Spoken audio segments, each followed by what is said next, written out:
saya sebagai Menteri Pertahanan itu sebenarnya kalau dalam perspektif gua, lu lagi di acara debat calon presiden, maka kapasitas lu adalah sebagai calon presiden. Bahwa kemudian dia memiliki data-data yang sifatnya konfidensial, kan tinggal diputar aja. Dia bisa kasih data yang memang itu terakses oleh publik. Itu diceritain tuh. Jadi wajar. Jadi menurut gue, bayangan gue tuh timnya Pak Prabowo tuh akhirnya begini. Udahlah Pak, Bapak bisa lah, ini kan bidangnya Bapak. Tapi dia nggak nyangka ada pertanyaan-pertanyaan tajam dari awal dari Mas Anies. Kemudian di ujung klimaksnya Ganjar, men. Itu dahsyat loh. Tapi maksud gue jangan lama-lama.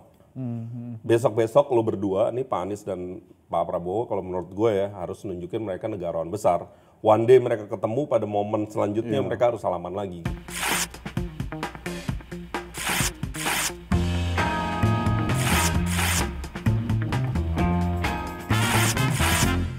Sayang, selalu ku jaga, takkan ku lepas selamanya. Hilangkanlah keraguanmu pada diriku di saat kau jauh dariku. Mungkinkah Kita akan selalu bersama, walau terbentang jarak antara kita. Biarkan ku peluk erat bayangmu, untuk lepaskan semua kerinduanmu. Kau ku sayang, selalu ku jaga, takkan ku lepas selamanya. Hilangkanlah keraguanmu pada diriku di saat kau jauh dariku. Selamat datang di Lapor, Pak. Kalau kan yang nggak boleh nyanyi, Pondri nggak boleh nyanyi malah dia. Nggak boleh kan. Oke. Makanya juga sengaja aja kok kita salah-salahin gitu, biar nggak mirip-mirip banget. Ya, terima kasih. Selamat datang di Berisik. Kali ini kami kembali bertiga, perwakilan Cenana, perwakilan olahragawan, dan perwakilan saya, ya. Apa? Amin. Ya. Iya. Jadi kemarin kita sudah debat, ya. Tapi itu tadi lirik tadi Mas Agil bisa-bisa Mas Agil jangan nekat. singgung-singgung Grace yang ke moderator. Mas Agil nekat banget, Mas Agil udah awal-awal Mas Agil nekat, udah langsung ngebatasin. Jangan singgung-singgung Grace yang ke moderator. Mas Agil nekat banget. Grace itu partai apa sih? Hah? Partai apa dia? Grace partai apa ya? Partai apa ya Grace ya? Pura-pura nggak tahu lagi. Anjir, ada yang ngomong-ngomong. Itu lo lihat Pada tahan semua. Anjir. Tahan semua lagi. Soalnya Pak nanti di komennya, ingat ada Pak Helmi. Ingat ada Pak Helmi. Tapi debat tadi malam tuh sesuai dengan lirik lagu tadi. Kenapa? Kan ada hilangkanlah keraguanmu. Mudah-mudahan debat tadi malam bisa menghilangkan keraguan orang-orang yang belum punya pilihan. Harus milih siapa. Jadi Iya dong. siapa kemarin debat? Iya, Menang ya siapa? masing-masing aja. menurut gue debat semalam itu secara show itu paling menarik. Seru ya. Seru banget. Siapa itu yang nyuruh-nyuruh saya baik-baik ke Ganjar? Ujung-ujungnya saya dapat 5. Ada omongan kayak gitu. Dapat 5 enggak, itu kan monolog Henry Satrio lah. Jadi kita konfirmasi karena jadi highlight nanti ini. Ada kelepasan. Tapi kan lagi-lagi ya, dari berbagai substansi itu yang ternyata masuk dalam trending tuh omon-omon ya. Omon-omon. Itu kenapa bisa omon-omon ya? Emang keserimpet aja lidahnya apa gimana sih? Gue nggak punya tuh ilmunya, nggak punya info ya. Karena kurang G itu, jangan-jangan gara-gara 2G itu sudah diambil Ganjar dan Gibran. Iya. Jadi omon-omon gitu. Jadi G-nya dia satunya G-nya udah nggak Ganjar, ada. satu G-nya Gibran. Iya gitu. Itu kan untuk lagi. itu kan di awal-awal kan, dan itu menurut gue dalam rangka strategi Pak Prabowo ngambil hati Ganjar juga, makanya nggak dipakai tuh G-nya tuh. Lu kan berapa kali kan Prabowo bilang kok kita selalu banyak sepakatnya jangan buku kita sama, katanya kan gitu. Ya. Katanya Prabowo ke Ganjar kan. Ternyata karena bawa-bawa buku langsung Mas Anies masuk. Ilmunya Pak Jokowi dipakai 340.000 hektar. Oh iya, keulang lagi ya, Pak Jokowi pernah ngomong Pak yang sama. Jokowi itu 2019. Ampun. Jadi ternyata bukunya tiga-tiga sama tuh. Sama ya bukunya ya? Sama ya. Tapi luar biasa ya semalam ya. Gue memang lagi-lagi Pak Prabowo, kalau menurut gue Pak Prabowo semalam terbebani karena 3 hal. Yang pertama, dia harus tampil bagus karena publik merasa itu materinya topiknya dia. ini materinya dia gitu ya. Kemudian yang kedua, dia merasa terbebani karena dia adalah alumni debat capres sebelumnya. Jadi dia harus tampil baik juga. Kemudian yang ketiga, gua rasa dia terintimidasi sama Ganjar tuh, bajunya bagus banget men, kostumnya kemarin. Jadi menurut gua juga, kenapa gua nggak pakai baju itu ya? Itu kemarin keren loh. Bomber ya. Bomber tas itu ya. Ini Kalau kan, Mas Anies kan sama kan dia. ini mereplikasi film Top Gun. Top Gun Maverick-nya si Tom Cruise, kan jaketnya itu makanya kan ditulisnya bukan Top Gun tapi Top Gun kan, karena mungkin Ganjar. Tapi mungkin itu juga ya menurut gue, mestinya caranya Anies sama Prabowo juga nggak boleh dikesampingkan karena dia pakai kostum yang sesuai dengan kertas suara kan. Kalau Anies itu kayaknya selalu pakai ini ya, kertas suara, jas, dasi, kertas suara dan itu. Prabowo pakai baju. Yang selalu berbeda setiap episode debat itu memang Ganjar Mahfud. Mainin properti dia. Kemarin pakai baju adat kan, yang Mahfud MD ya kan, sempet 2 kali ganti malah pakai baju. Nah sekarang gue pertanyaan sama lo berdua, kenapa kemarin Ganjar di tengah? Wah, gue nggak. Tapi mungkin itu biasanya ada mekanisme pengundian dan seterusnya. Ini kan mirip kayak logika kenapa misalnya di debat ini yang mengawali itu Mas Ganjar ya kalau nggak salah ya tadi malam ya. Kemarin Mas Ganjar. Jadi kalau gue tanya. Mas Anies ya semalam ya? Enggak, Ganjar. Ganjar kan. Jadi kalau kata ketua KPU memang Gidiran yang di tengah. Jadi yang debat pertama Mas Anies di tengah. Iya. Debat kedua Mas Gibran di tengah. Oh iya, gue jadi baru ingat. Ini perdebatan ini sebenarnya kalau gue nggak salah dengar info dari LO itu mengemuka bahkan sejak awal debat pertama. Siapa yang dapat center? Karena biasanya center itu diuntungkan kan dari sisi exposure, kamera pasti juga nyorot centernya, spotlightnya di center. Makanya itu juga dipergilirkan. Itu jawabannya. Iya. Tapi gue nggak ngerti juga ya kemarin itu. Ini kita balik lagi ke substansi. Kenapa ya Pak Prabowo jawab itu menurut gue banyak blunder, gajah misalnya.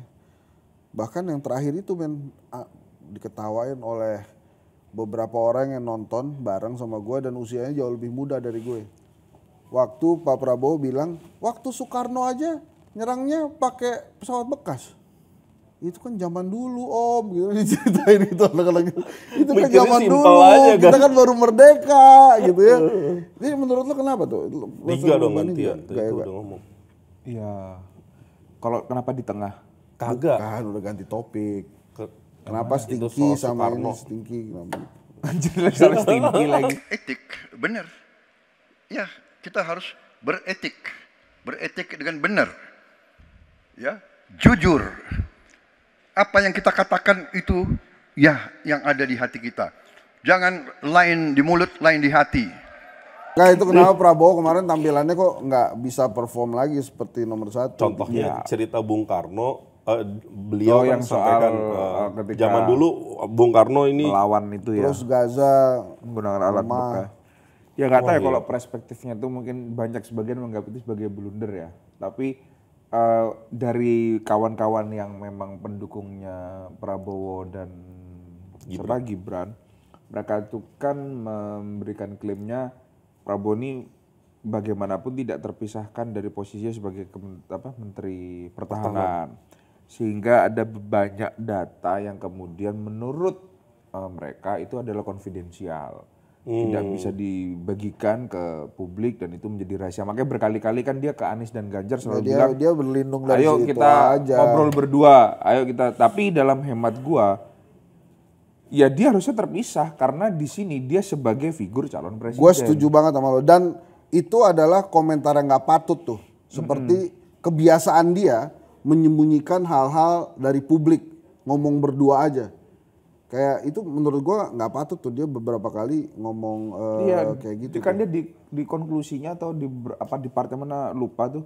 Saya sebagai Menteri Pertahanan itu sebenarnya kalau dalam perspektif gua, lu lagi di acara debat calon presiden, maka kapasitas lu adalah sebagai calon presiden. Bahwa kemudian dia memiliki data-data yang sifatnya konfidensial, kan tinggal diputer aja. Dia bisa kasih data yang memang itu terakses oleh publik, kan gitu aja kan. Bahwa data yang terakses oleh publik Kementerian Pertahanan itu seperti ini. Nah, itu. Atau yang di-spill adalah logiknya, prioritasnya. Itu kan yang disebut Ganjar dan Anies baik di depan forum maupun pasca debat kan. Ya harusnya dijelaskan walaupun waktunya 1 atau 2 menit gitu. Tapi gini ya, di YouTube gue, Henry Satrio, Mas Agil. Lu udah berapa bro? Henry Satrio apa? Udah berapa? Sekarang 12.700. Mas Agil itu di YouTube Henry Satrio, itu kan gue kemarin wawancara Sandi Uno. Itu Sandi tuh spill men. Pak Prabowo tuh gimana sih di persiapan debat? Orangnya tuh kayak gimana? Gitu-gitu. Ntar lo klik ya. Dan jangan lupa subscribe. Itu diceritain tuh. Jadi wajar. Jadi menurut gue, bayangan gue tuh timnya Pak Prabowo tuh akhirnya begini. Udahlah Pak, Bapak bisa lah, ini kan bidangnya Bapak. Tapi dia nggak nyangka ada pertanyaan-pertanyaan tajam dari awal dari Mas Anies. Kemudian di ujung klimaksnya Ganjar men. Itu dahsyat loh. Keamanan, terorisme, narkoba, pinjaman online, judi online, kekerasan seksual. Ini perlu mendapatkan perhatian termasuk TPPU. Maka reformasi kepolisian betul-betul harus mengantisipasi ini dengan penguatan cyber system kita, termasuk pengembangan SDM cyber yang kuat. Ganjar berapa kali itu agak surprise sih sebenarnya. Karena dalam 2 debat terakhir kan ya, nggak mengambil. Dia itu tidak mengambil posisi yang clean. Enggak, Kan kita pernah bahas di sini, Pak. Waktu debat pertama di HAM juga dia ada juga lakukan smash tajam kepada Pak Prabowo. Ini soal detonatornya ini besar. Tapi kemudian peluncurnya, cara dia meluncurkan, cara dia mendeliver itu nggak seperti yang semalam, Pak. Kalau dibandingkan dengan 2 debat sebelumnya ya. Jadi kalau menurut lu pertanyaan soal HAM kepada Prabowo waktu itu kan, oke. Detonatornya gede, tapi meluncurkannya tuh dengan intonasi yang sangat lembut, terus kemudian jadi berusaha kalau netral. Dalam tenis itu pukulan slice gitu ya? Iya slice aja, defense aja dia tuh. Okay. Nah kemarin itu dia melakukan attack gitu loh Pak. Jadi silahkan debat data saya, dia bilang kayak begitu. Atau bahkan kalau ada staff, maju aja. Maju enggak apa-apa. Berarti itu di belakang ada yang ngomong kali ya. Gak tahu tuh dia nunjuk siapa, jangan Gibran kan belakangnya Pak Prabowo Gibran. Seconfidence itu gitu loh. Jadi ada perubahan dalam gesturnya. Karena nggak ada Mbak Dewi, jadi gue ini bicara soal gestur. Jadi ada perubahan dalam gestur berdebatnya Ganjar. Sehingga kemarin itu truly berdebat gitu loh. Karena kita harus kembalikan pada konteks ini adalah debat. Ini juga kritikan gue kepada Prabowo di konklusi yang bilang, sudahlah, apa sih untuk negara masa hal-hal yang buruk-buruk ya kalau nggak salah dia bilang ya. Kok harus Ya karena dia harus dielaborate loh. Dia tahu dia kalah. Makanya dia kemudian ngajak orang lebih banyak untuk dukung dia. Padahal semua orang ketawa tuh ngeliat dia kemarin. Iya namanya debat itu kan, ya sudah namanya debat itu ada beradu. Ini kemarin itu kita tidak disajikan diskusi, kita tidak disajikan dialog. Salah kalau kita mau ngedrive, misalnya peserta calon presiden ini 3-3-nya mau ngajak ke paslon yang lain untuk berdiskusi, untuk berdialog, ya itu salah karena konteksnya debat. Yes.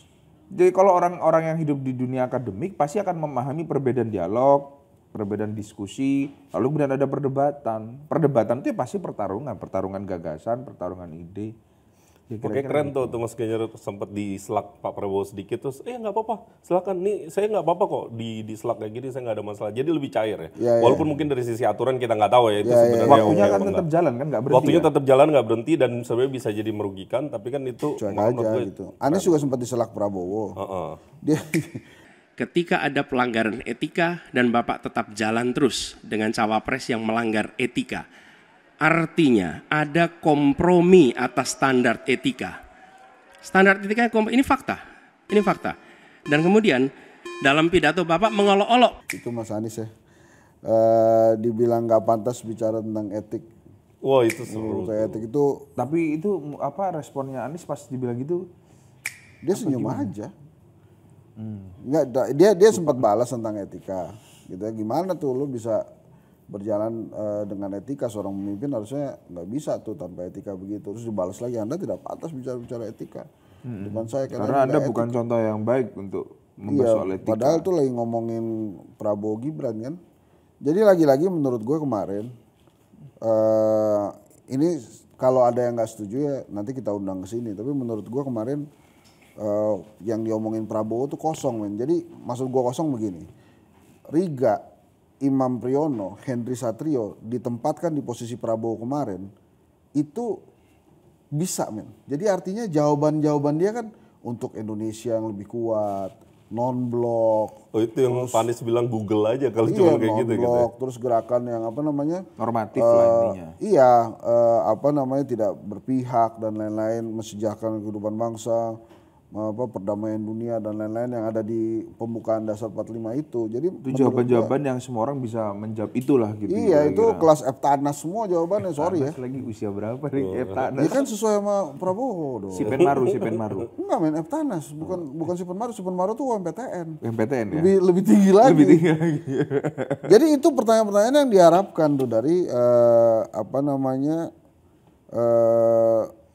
Eptanas gitu. Nah kemarin harusnya Pak Prabowo dengan kelas sebagai alumni debat capres, terus kemudian apa namanya Menhan itu menurut gua nggak, kemarin itu jangankan gue, mungkin Pak Jokowi juga akhirnya inget tuh bahwa orang ini dia kalahin 2 kali. Jawabannya begitu ya pantas aja jawabannya. Dan begitu. itu pertanyaan yang disampaikan sih pertanyaannya Jokowi kan sih? Enggak, jawaban Jokowi. Yang soal tanah itu kan? Iya, dan itu menurut gue masuk akal juga. Lalu sebagai Menhan, kalau lo mau berbaik hati, gitu ya, dari 340.000 hektar tanah lo itu, 340.000 hektar. Dan itu masih salah katanya Pak Prabowo. Itu angkanya pun masih salah. Itu salahnya di bawah apa di atas? Tuh. Nah memang akhirnya ya... Akhirnya sekarang kalau lo lihat di jagat media sosial itu sibuk pendukungnya Pak Prabowo benerin dia tuh. Dia, bahkan ada yang mengklaim ini adalah debat terbaik segala macam, Pak Prabowo menguasai debat. Ya mungkin dia nontonnya pas selesai.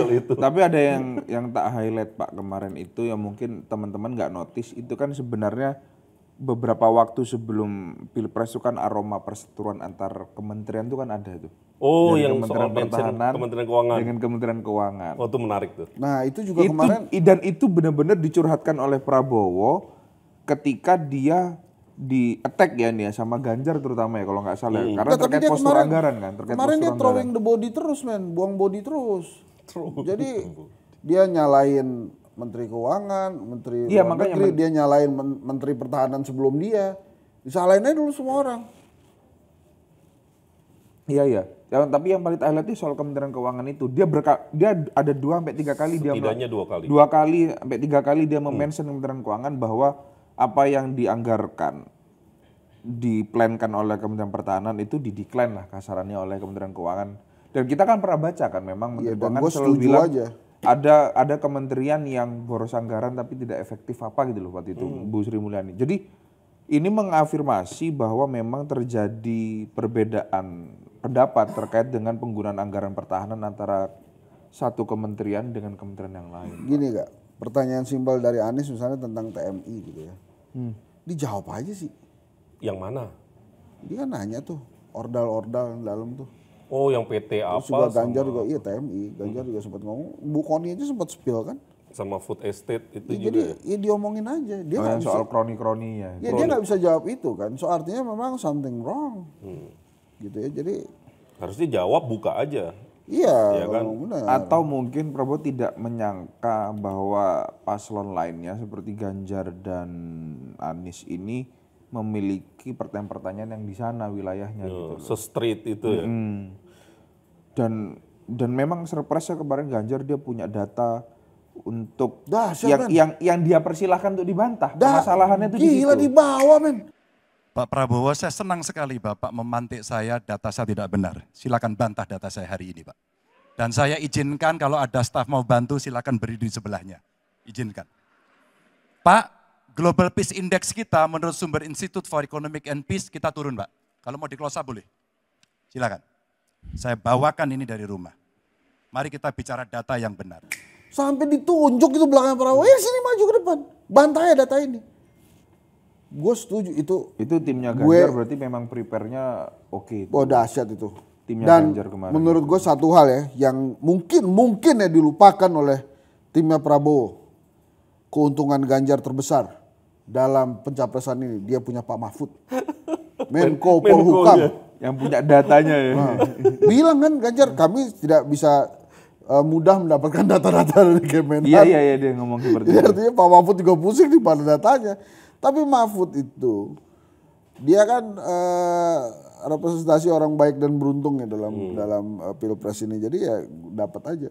Tapi bro, gue kemarin harus mengacungkan jempol kepada Ganjar Pranowo. Anies Baswedan, yes dia tampil bagus. Saya agak flu Mas Anies kemarin kayaknya. Gue nggak tahu kalau itu, tapi surprisingly amazing Ganjar Pranowo.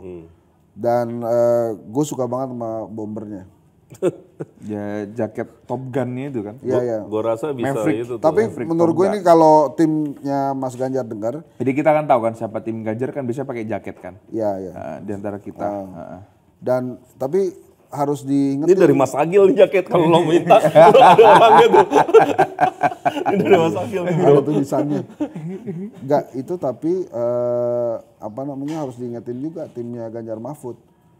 Nanti pada saat pencoblosan harus diingetin tuh masyarakat. Dia pakai Kenapa baju ke apa. gue ngomongnya? Enggak maksud Ingetin. gua, tolong diingetin timnya Ganjar Mahfud gitu kan. Lo sebangku Apaan? berdekatan. Sebangku deketan. Tapi gue pengen ngomong gini nih. Gue paling, lo ada yang Mas Agil ya itu ya. Iya prompter. kok Mas Agil maksudnya apa sih, nggak ngerti gue. Jadi sambil lo memahami Mas Agil ya, gue tuh kemarin sebelum nonton debat, gue punya hipotesa sendiri dan gue sempat ngomong ke media. Kadang-kadang tuh ya, titik lemah seseorang itu justru pada kekuatan intinya. Kekuatan utamanya itu jangan-jangan akan menjadi titik lemah dia. Misalnya kayak Pak Prabowo.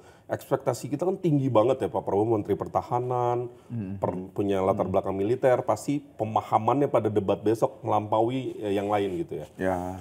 Tapi gue tuh kok kayak udah feeling dan logika gue justru di titik ini sebenarnya Pak Prabowo jangan-jangan akan bisa diserang lebih banyak. The biggest week. The biggest, Ini sebenarnya kalau kita mau fair ya, supaya teman-teman penonton berisik ini juga bisa memahami bahwa kita juga berusaha seobjektif mungkin. Kalau kita rewind ke debat sebelumnya, itu kan situasi yang dianggap paling underdog kan adalah wapresnya, cawapresnya. Kayak Mas Gibran kan. Tapi kemudian pada prosesi debatnya, debat cawapresnya justru yang outstanding secara secara show itu memang Gibran dibandingkan Muhaimin Iskandar dengan Mahfud MD. KPU sudah melindungi Prabowo Gibran men. Ada aturan nggak boleh balas dendam, nggak boleh kasih singkatan. Nggak boleh kasih singkatan. Harus dijelaskan. Harus dijelaskan. Kita kemarin Ganjar ngasih kan penjelasannya TMI itu apa? Itu baca itu Mas Agil bahasa lamannya Prabowo emang ada apa sih?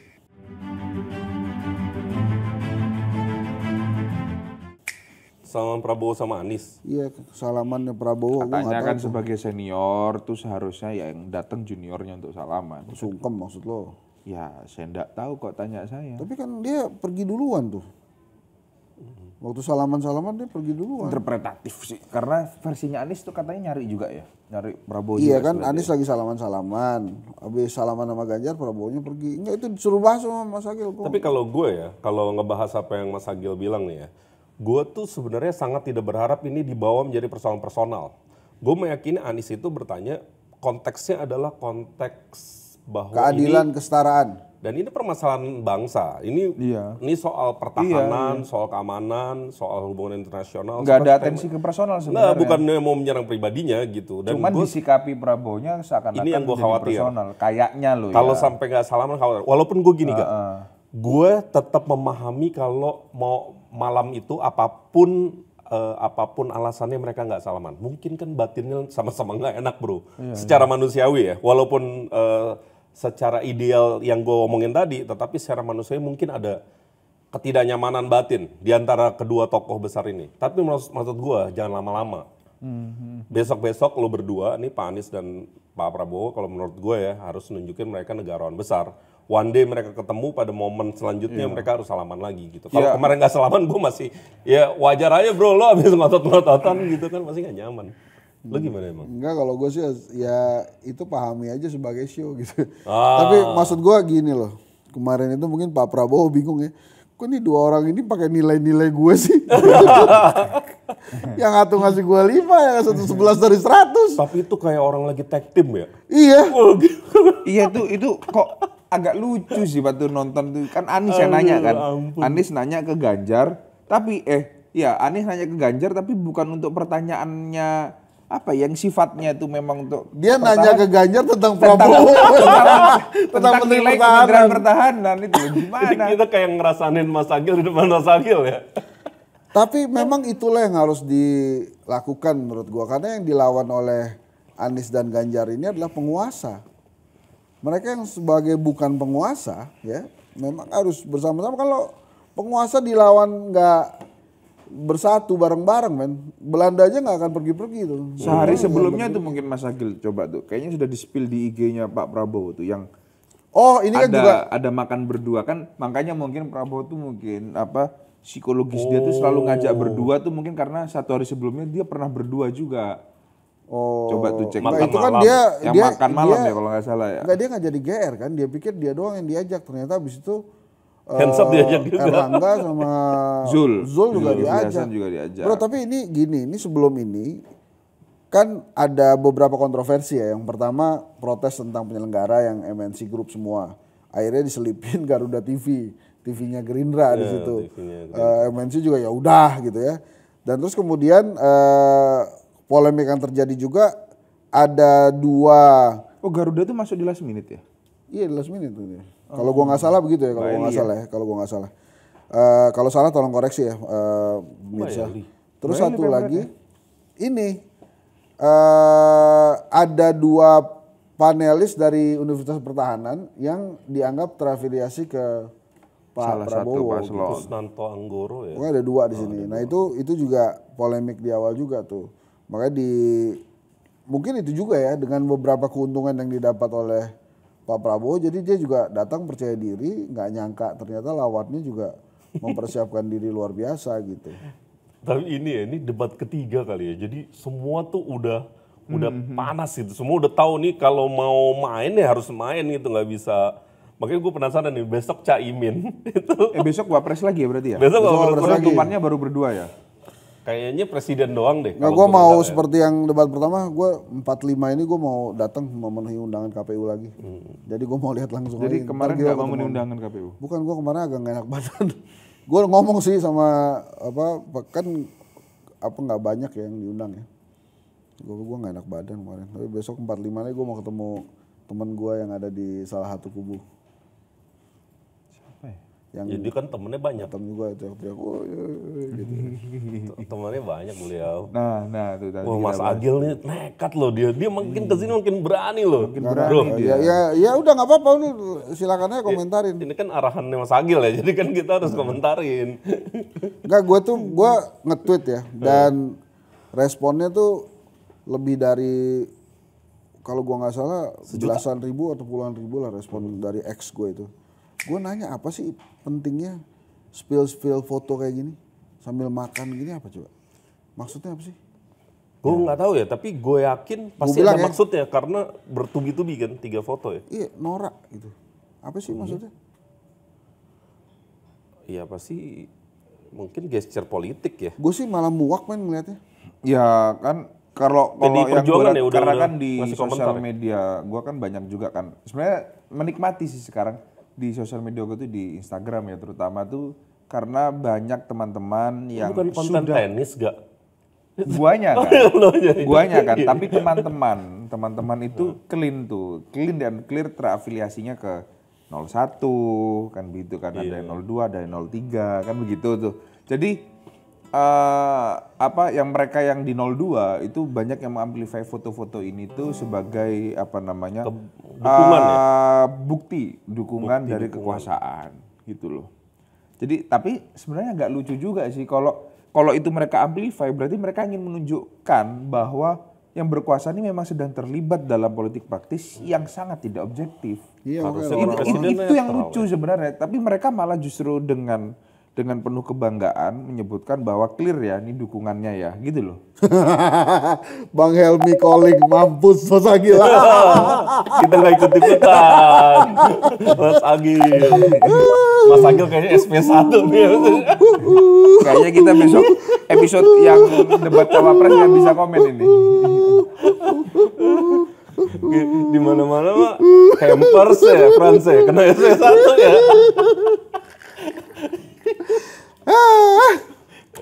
Oke, kita bahas apa lagi nih? Ya, kalau- Kita prediksi debat cawapres. Tapi gue nggak, nih gue satu lagi nih soal foto yang Mas Agil kasih. Gue tetap berharap nih, ini kalau dikutip juga nggak apa-apa, maksudnya presiden netral tuh tetap berharap. Gue yakin lu sebenarnya kesal dengerin ini, tapi gue pribadi sih terus saya gue ngomong tetap berharap. Oh ya mana tahu hidayah itu kan datang bisa kapan aja ya. Jadi kalau presiden netral pasti akan punya dampak Hidayah pertama positif. dari Pak Jokowi menurut gua, dia 10 Januari datang ke ultahnya PDI Perjuangan. Whatever itu ya. Tapi dia tuh dibesarkan oleh PDI Perjuangan. Kan ke Filipina ya? 2 hari lagi ya. Iya, Filipina. keluar. Itu kan manageable, bro. Ulang tahun PDI Perjuangan tuh makan waktu dia berapa lama sih? 2 jam 3 Di jam. suasana politik yang lagi begini ya. Dan ke Filipina kan deket. Tapi kalau datang ke ulang tahun PDI Perjuangan, coba imagine Bro, apa yang terjadi di Enggak, lokasi itu seperti apa suasananya. gua nggak yakin akan ada keajaibannya karena begitu Pak Jokowi memutuskan datang, itu pasti ada instruksi dari Bu Mega ke semua kadernya untuk menghormati kader terbaik PDI Perjuangan. Pasti standing applause pas Pak Jokowi datang. Yakin gua. PSI nggak nyaman dong, Pak. Lah biarin aja. PSI salah nyebut lagi parah. Enggak, maksud gue ini kan ulang tahun PDI Perjuangan. Astagfirullah. Jadi kalau dia Ini bisa datang, jadi kalau dia datang, bro, itu justru standing applause buat Pak Jokowi di acara HUT PDI Perjuangan. Coba Mas Agil partai yang satu lagi tadi di delete. Enggak itu udah di itu. Jangan bicara partai lain. Aduh, nih ya pemirsa ya. Sekali-sekali deh kita undang live teman-teman ya. Siapa? Yang pemirsa kita Ya, kalau boleh. mau hadir ke sini nonton terus baca-baca teleprompter juga gitu. Oh harusnya ini ya, kapan-kapan live TikTok ya. Kan Mas Anies udah live lumayan gede, Mas Ganjar udah, Iya. Caimin, Oh iya Prof. boleh Mahfud juga tuh udah. Mas. Kita bikin Kita aja. pasang sih live TikTok ya. Sekali-kali ya kan, iseng. Kita bilang live TikTok, dia bisik-bisik sama Frans. TikTok apaan? Itu semacam kue yang dimakan di pagi hari. Enggak lo gila. Mas Agil tuh update orangnya lo. Mas Agil Parah jangan-jangan lo. pendukung 02 nih. Iya. Celah-celah terus. Itu kan anak muda semua. Itu tuh apaan sih? Pentingnya etika. Oh, ada yang teriak itu ya. Teriak apa? Ya, jadi leadership Ya, ntar disensor mulut gua. Ini enggak, gue bacain YouTube aja. sih sebenarnya Pentingnya nggak apa-apa etika, teriakan Kebiasa di bangsat TV. di forum debat. Iya bener. Nggak bisa di TV. Apa dia bilang? Kan lu udah ngomong barusan pakai ditanya Anies lagi. hebat apa ya kalau nggak salah.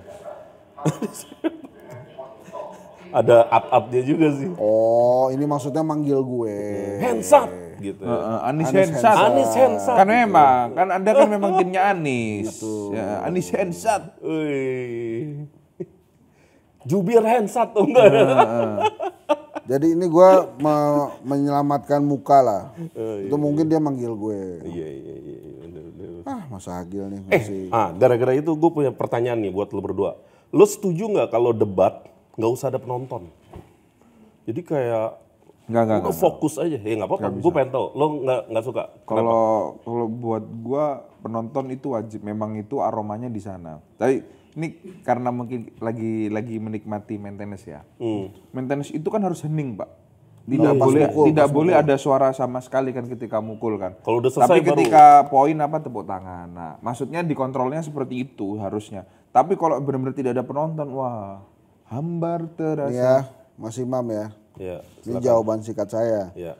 kalau debat nggak usah ada penonton, mendingan itu KPU bikinin grup WhatsApp buat capres sama cawapres. Jadi Itu nggak ada yang tahu tuh. Nggak seru ya bro ya? Ngobrol-ngobrol aja gitu. Ntar si KPU tinggal cerita. Tadi debatnya begini gitu ya. Lo kenapa sih pengen nyelamatin Prabowo gitu sih? Enggak bro, maksud gue biar lebih intens gitu, nggak ada distraksi kayak gini-gini. Merekanya juga nggak semangat Pak. Menurut gue juga biarin aja sih. Gini maksud gue ya, gue nonton debat beberapa kali itu antara yang di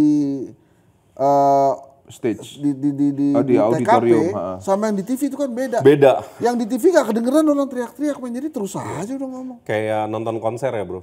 Iya. Iya kan? Iya. Yang di rumah pasti lebih tenang, tapi yang di sana vibe-nya lebih Iya, dapet. kalau masih tanpa penonton, ya ini kita kembali ke zaman 2020 ketika masa pandemi gitu. Karena ada yang nanya gitu juga dengan banyak. Kan kemarin kan itu menurut gue ya, moderator salah satu ngambil porsi paling berat dibandingkan debat 1, debat 2.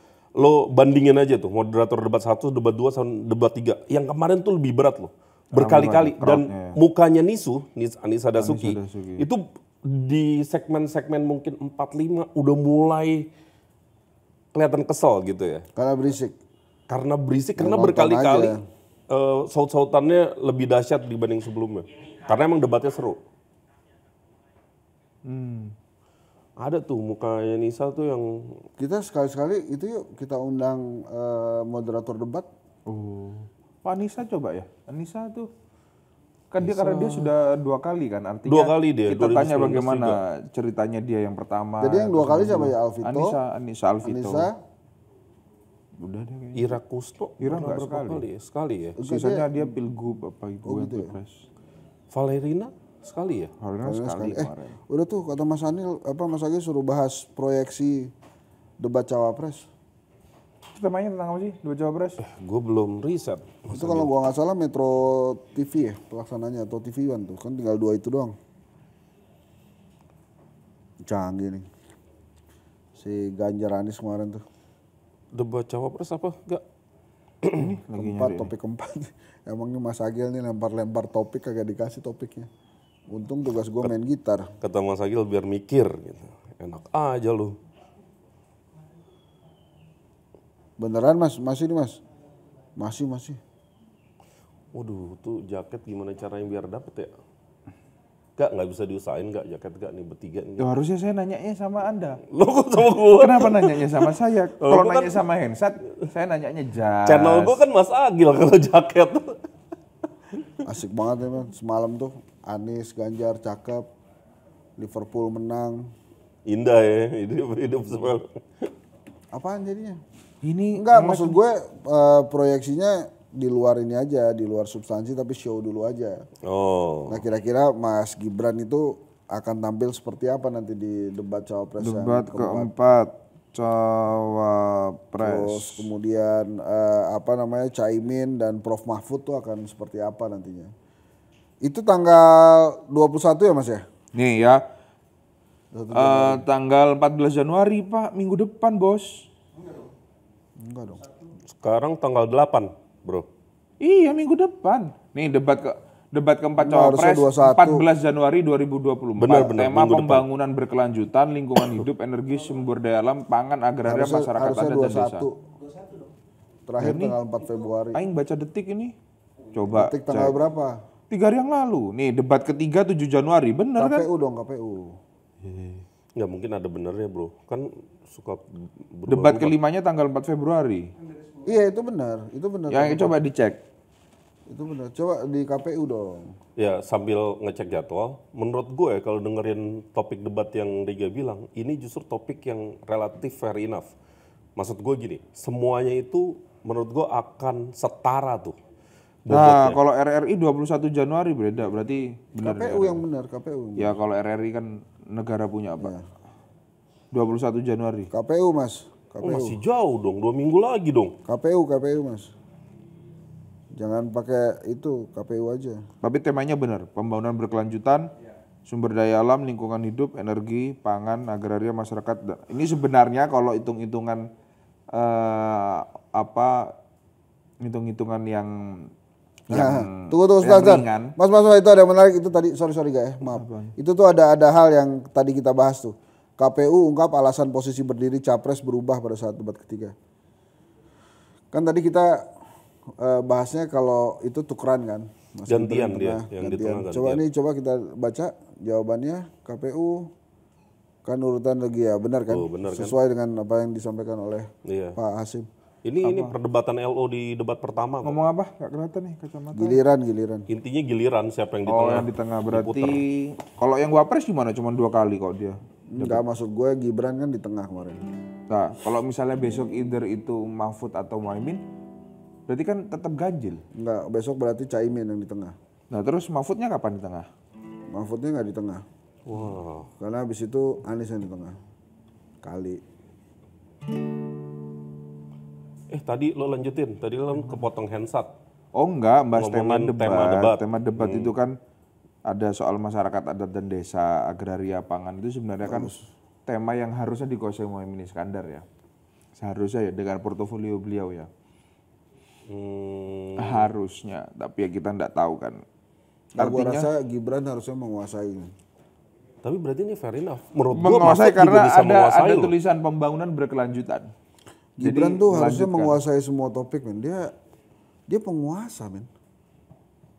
Dia anak presiden, dia harusnya menguasai semua. Kalau dia nggak menguasai, gimana sih anak presiden? Kalau dia menguasai, jelas saya dia menguasai, dia anak presiden. Tapi dia beban kali ya ngelihat kondisi debat Gak mungkin Gibran beban tuh nggak mungkin. Kalau Gibran beban dia udah mundur kapan tahu jadi cawapres. Bukan, maksud gue nih konteksnya debat semalam. Kan jadi kayak ada tanggung jawab moral besok nih. Ini giliran gue harus ngebus lagi nih. Karena habisin tadi malam kan Prabowo dalam tanda petik ya. Banyak yang menilai ya performanya kurang oke gitu. Mungkin di debat cawapres Gibran akan berusaha stunning lagi. Dia 2 debat ini Prabowo paye. Iya. Tapi besok nih gue berharap makanya kayak Caimin tuh udah bisa nih mainin forum debat lebih seru, lebih unik, lebih menarik gitu. Dan harus ngelepasin beban jangan kayak kemarin. Iya, apaan tuh kemarin tuh selepet. Slepetnomics. Malah seruan Tom Lembong sekarang di mana-mana. Oh yang Anies ya? Kita boleh nggak sih Mas Agil, gue OT dikit ya. Itu ada caleg yang orang Korea tuh maksudnya gimana sih? Oh, yang Song Golkar Kim ya? apa Song Kim Chung apa sih namanya, siapa lupa. Iya, terus ada tuh yang cewek. Golkar nomor 6. Iya, cewek Nomor tuh kalau 7 salah dia. Perindo apa ya kalau apa Cimehong ada tuh namanya, Cimehong. Nih. Tapi sudah Nih, jadi nih, WNI nih. 24 tahun. Hah, udah jadi WNI berapa tahun? Kok dia nggak kerubah nama? Bukan waktu Itu zaman Orba Pak harus berubah nama, sekarang enggak. Oh gitu. Zaman Orba, zamannya Mas Imam. Itu harus punya nama Indonesia. Oh, kalau gitu gue bisa jadi ubah nama asli gue yang Van Diesel itu dong. Van Diesel lagi. Bukan Vin loh, dia Van loh. Van Diesel lagi. Yang Vinnya di sono. Diesel yang Karena di sini. Van Diesel. Itu gimana sih Van emang boleh? bensin. Pria asli Korea Selatan ini nyalak untuk caleg Golkar Chong Sun Kim bantah tuduhan baru. Membantah nomor yang dirinya baru setahun jadi warga negara. Oh, dianggapnya sebagai warga negara. Ini maksudnya gimana sih? Mas Agil ini maunya apa? Oh, iya diperingatkan men, emang nggak boleh ngomong ini. Itu langsung Nggak disamperin boleh Mas Agil, ngomong kan. partai lain di sini. Makanya. Lu sih gak ada masalah. Nah, udah maaf. Tuh AdSense sama Gali gak dipikirin tuh habis ini. Kalau Gali kayaknya 2 tahun lagi cair ya. Jadi yang boleh kita ngomongin apa sih Mas Agil? Gara-garanya Riga sih tadi pakai Kenapa jadi nyebut gua? merek sih Riga. Enggak, gue nggak nyebut merek. Tapi ngomong Golkar boleh. Kenapa yang itu tidak boleh? Mas Agi lagi udah ngancem-ngancem lagi. Udah gitu pinter banget nggak diklik-klik sama dia. Kita nungguin. Tuh. Oh nggak bisa. Ex Nggak warga bisa, negara nggak bisa. Korea Chong Sung Kim jadi caleg DPR RI. Dia kalau kita undang di sini mau jadi sponsor ya? Opa. Kita tuh boleh nggak sih ada Boleh lah. caleg mau ngomong sini tapi sponsor? Boleh. Boleh kan Mas Agil ya? Tuh boleh. Nah, udah kalau gitu kita undang Mas Helmi besok lah. Biar bisa ngomongin partai. Iya. Langsung. Waktu itu bro. Pak Helmi datang bawa giring yang serang dia. Gue diajak masuk PSI, men. Tapi waktu itu Kaisang belum ada. Masih giring ketuanya. Masih giring gitu. Mau dinafkahi dia sampai anak-anaknya. Wih, luar biasa dong partai itu ya. Iya kan kalau penelusuran Tempo tuh Iya. dahsyat loh itu Mau gue sampai dinafkahin bengong sampai juga. anak-anaknya. Parliamentary threshold belum lolos ini Pak. Dia sudah berani menjanjikan lu begitu Pak. Oh hebat ya. Dan Hanset agak tergoda bro, pas kamera mati tuh bener Pak gitu langsung. Ya kan kita hidup untuk buat anak-anak kita kan. Iya bener. Jadi tawarannya diterima nggak tuh? Ya lo lihat aja sekarang kok masih begini-begini. Untung aja, apa juga ya muka gue ya. Kalau begitu itu terus Kaisang kan jadi ketum gitu. Mas Agil tuh pasti puas banget ketawain gue tuh. Udah Udah ya, bahas apa lagi? cukup kayaknya. Lo ada mau dia bahas lagi gak? Emang harus main gitar ya kalau closing ya? Nggak ada sih karena menurutku kemarin kesimpulannya sudah clear. Nah kita kesimpulan masing-masing aja lah. Ya kesimpulan tuh dari Bapak. Kalau menurut gue dari 3 debat ini mestinya sih yang lolos 0103 ya ke putaran kedua. Walaupun lagi-lagi gue nggak menemukan alasan buat Pak Jokowi untuk tidak memaksakan menang di 1 putaran. Dan kalaupun 01 dan 03 yang lolos ke putaran kedua, lo kok ya diizinin gitu sama Pak Jokowi gitu. Wah gitu. Nah ini bahaya tuh dia ngomong. soalnya kan begini ya, gue sih terus terang ya, gue nggak ngeliat Prabowo Gibran deh, yang gue lihat itu Jokowi. Jokowi dibandingkan Prabowo itu lebih banyak Jokowi yang keliling Jawa Tengah, men. Dan Jokowi ini canggihnya, dari 2012 dia kita kenal, pakaiannya putih hitam, mukanya begitu, badannya begitu, gayanya begitu, di celah-celah juga biasa-biasa aja, sederhana-sederhana gitu. Itu kekuatannya. One of a kind. Bagus. One of a kind. Dan menurut gue, ini kalau kita cerita sejarah ya, Soekarno waktu itu kan udah jadi simbol tuh, quote and quote. Yang melakukan perang menggunakan alutsista bekas. Ya yang kata Pak Prabowo itu. Dia bener kan? Iya benar. Gue ngomong aja nggak berani, gue ngeri kepleset tuh ngomong itu tuh asli. Nah Makasih gini, gak lo yang ngomong gak? Bung Karno kan waktu itu udah jadi simbol tuh. Iya. Dia kuat banget waktu itu. Semuanya dipegang sama dia loh. Panglima tertinggi, penyambung lidah rakyat. Rakyat tuh nggak ada yang berani ngomong kali, karena udah disambung lidahnya sama Bung Karno. Itu dikalahkan oleh orde sistem Soeharto waktu itu. Soeharto jadi kuat lagi, jadi berhala bahkan waktu itu kan, quote and quote ya, mohon maaf. Dikalahkannya sama demokrasi, yang simbolnya ini Megawati Soekarno Putri. Megawati Soekarno Putri nggak jadi simbol, SBY juga nggak jadi simbol. Justru yang sekarang muncul sebagai simbol ini Joko Widodo, Jokowi. Simbol Yang quote and demokrasi. quote lagi bukan simbol kekuasaan, yang quote and quote lagi. Ini udah jadi berhala juga, udah dipuja-puja kan. Nah kita nih belum menemukan nih sosok yang seperti Soeharto dan Megawati yang bisa meruntuhkan rezim ini. Gitu ya. Jadi gue nggak ngelihat Prabowo Gibran sebagai Prabowo Gibran, yang gue lihat nih Jokowi. Nah ini kita belum ada gerakannya, gerakan perubahan itu tadi tuh.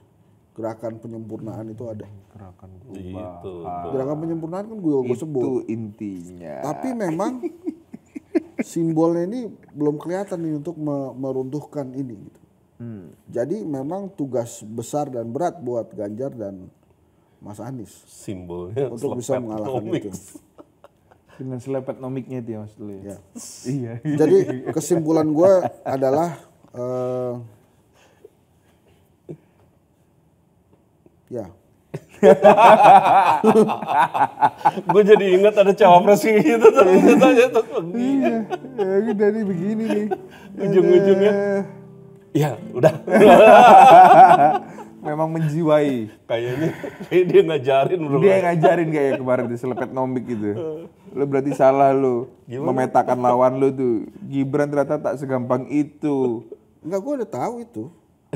Kan gue tuh nggak pernah lihat Prabowo Gibran ini sebagai Prabowo Gibran. Gue tuh melihat mereka sebagai penguasa, kayak Jokowi gitu.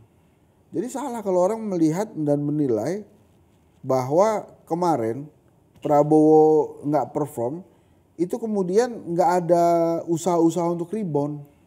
Itu pasti ada usaha-usaha rebound, men. Itu loh, jadi kan tadi gue udah jelasin panjang lebar ya. Kenapa Jokowi susah dikalahkan? Karena Jokowi ini nggak berubah, men. Dia mau dicela-cela, mau ditulis apa juga sama Tempo. Jadi citranya tuh solid gitu ya. Ya begitu gitu. Sama seperti Prabowo, ya sama seperti Soeharto yang begitu mencitranya.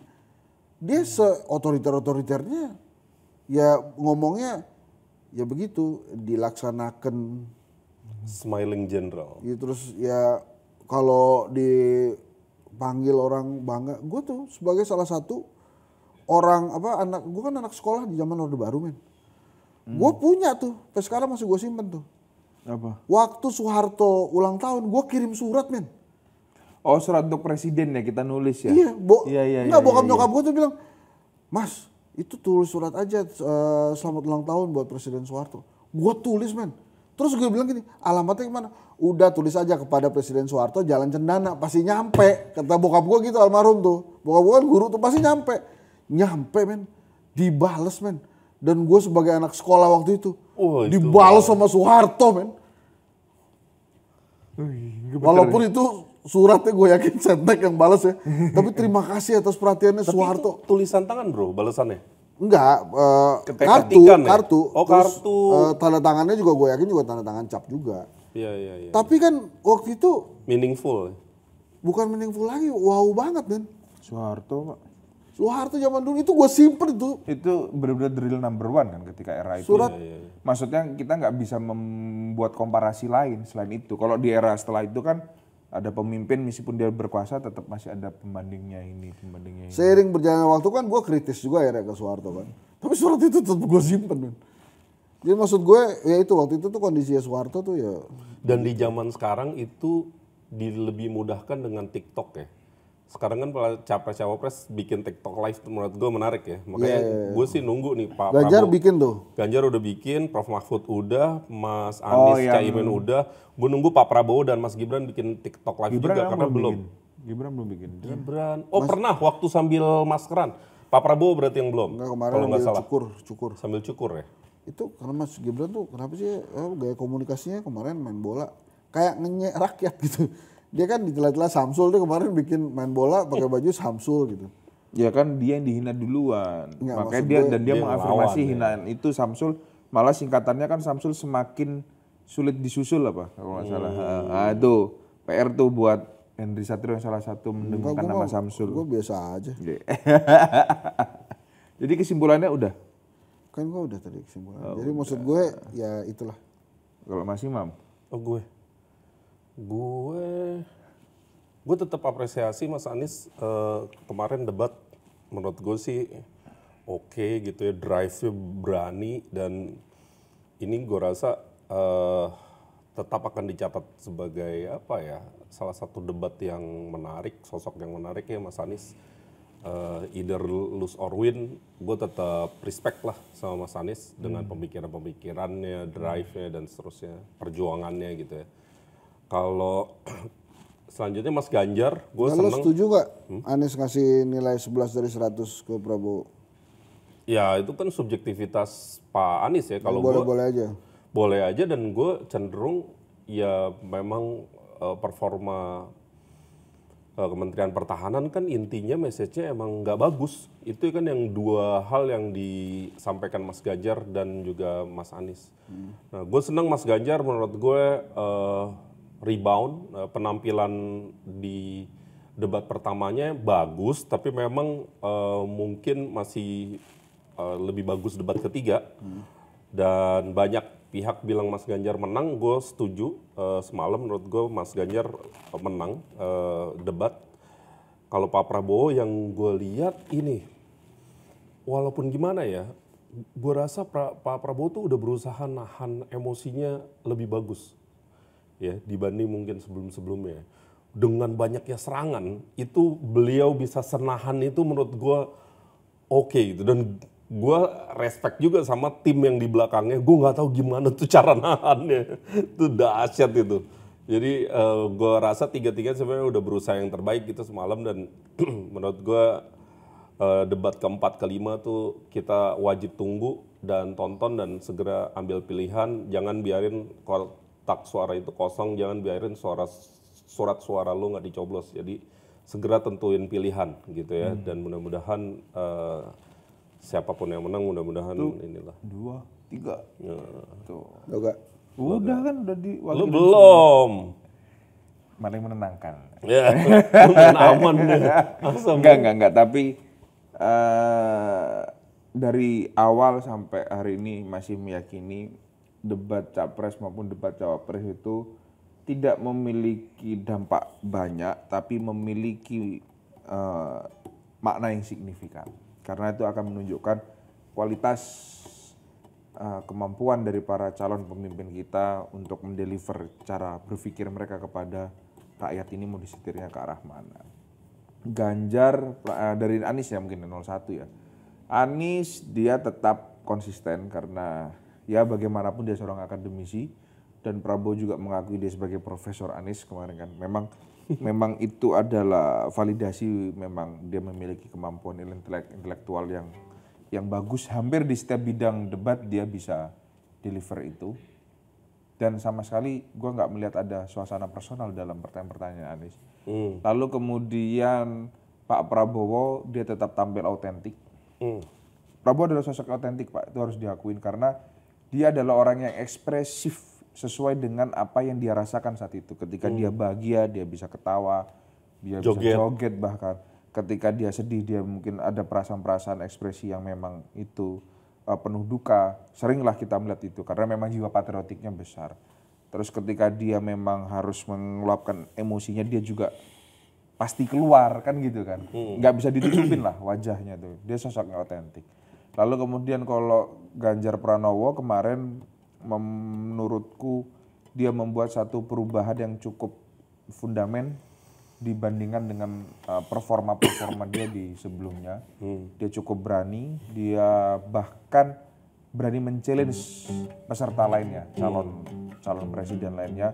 Dia tunjukkan datanya kalau memang ada ya yuk gitu loh. Dan bahkan di konpres setelah debat pun dia tetap bilang bahwa ya pertunjukannya adalah di debat. Kalau di tempat lainnya silahkan, misalnya kapasitasnya sebagai Menteri Pertahanan dengan DPR ya monggo, gitu kan, biar publik menilai. Tapi ruang kami ada di debat capres. Ya oke lah. Maka kita tunggu nanti debat cawapres 24 Januari. Konsisten apa show-nya Gibran? Karena memang harus diakui show-nya Gibran di stage itu ketika debat pertama itu memang apik sehingga membuat kaget mungkin ya Mahfud dan Muhaimin. Lalu kemudian debat terakhirnya di Februari mungkin 3 paslon semuanya hadir ya. Ayo lo masuk dong. Enggak, emang ada lagunya. Ada tenone. Itu intro nggak ada lagunya dah perasaan setahu gue. Itu Mission Impossible kan? Mission Impossible. Ini sama pemerannya Tom Cruise yang memeranin Top Gun Maverick yang jaketnya tuh ditiru ya, direplikasi sama Ganjar Mahfud. Oke, terima kasih teman-teman. Tetap nonton di Berisik. Mudah-mudahan soalnya gue takut kampanye ntar kalau mulai mudah-mudahan. Nih, udah deh. Ya, gitu deh. Tadi tiba-tiba ya gitu. Oke, sampai ketemu lagi di Berisik yang selanjutnya. Kita akan tetap bahas topik-topik menarik, topik-topik yang menurut saya tidak ada duanya, yang top maksud saya ya, jangan diartikan macam-macam, tidak ada duanya. Kamu tuh gimana sih? Assalamualaikum warahmatullahi wabarakatuh. Padahal gua nggak memancing itu.